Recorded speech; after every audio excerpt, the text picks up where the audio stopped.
Welcome to the Graveyard Shift. Before we start, let's look at how we set up the game. First, remove all kit cards from the deck. Put these face up to form the kit store.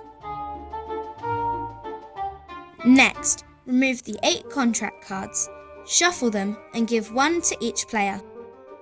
Give each player a criminal record card and give the lead player to the starting player.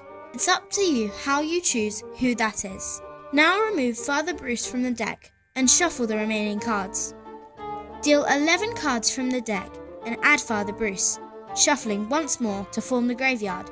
This is the main area of play during the game. Set aside the deck to form the morgue. The graveyard will be refilled from the morgue during the game.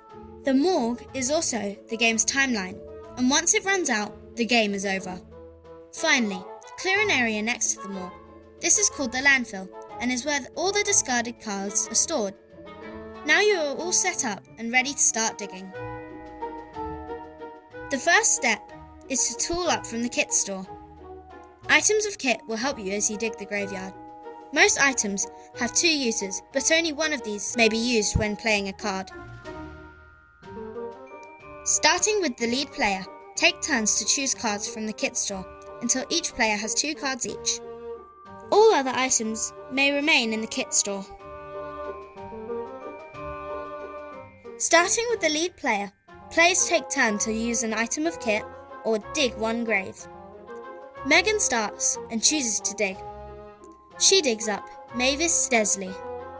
Each body card has information about the body value, the name of the deceased, symbols to show the number of bodies in the card set, and a value to show how much a completed set is worth. Megan adds this to her hearse.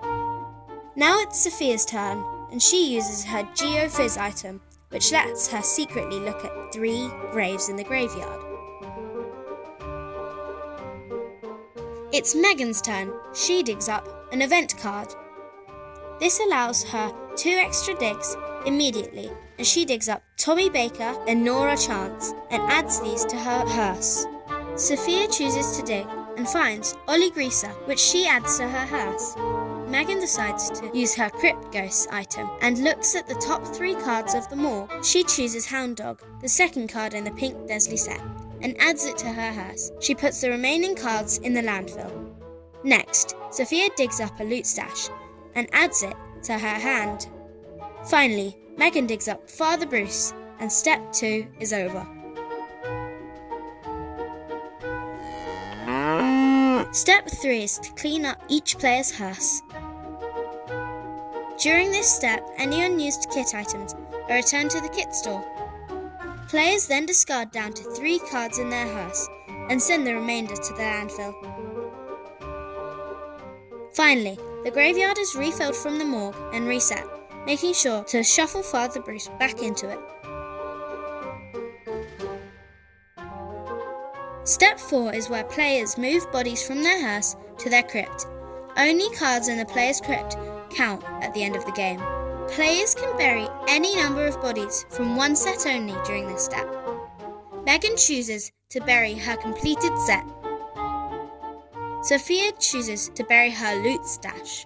Finally, the lead player card is given to the next player and a new round is ready to begin. Play continues until the morgue cannot refill the graveyard during step 3 of a round, or when a player gets 3 points on their criminal record.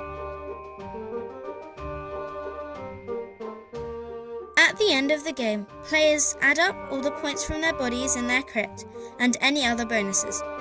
In this example, Megan first adds up each of her body cards. Sophia does the same. Next, Megan adds her set bonuses. She only has 2 complete sets. Sophia adds the bonuses from her 3 sets. Megan buried 3 cards from her contract, so collects a contract bonus.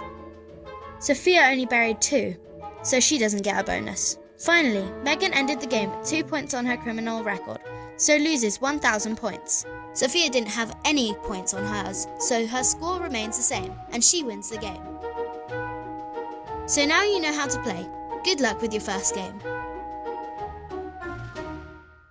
You can find the full rules at spudgungames.com.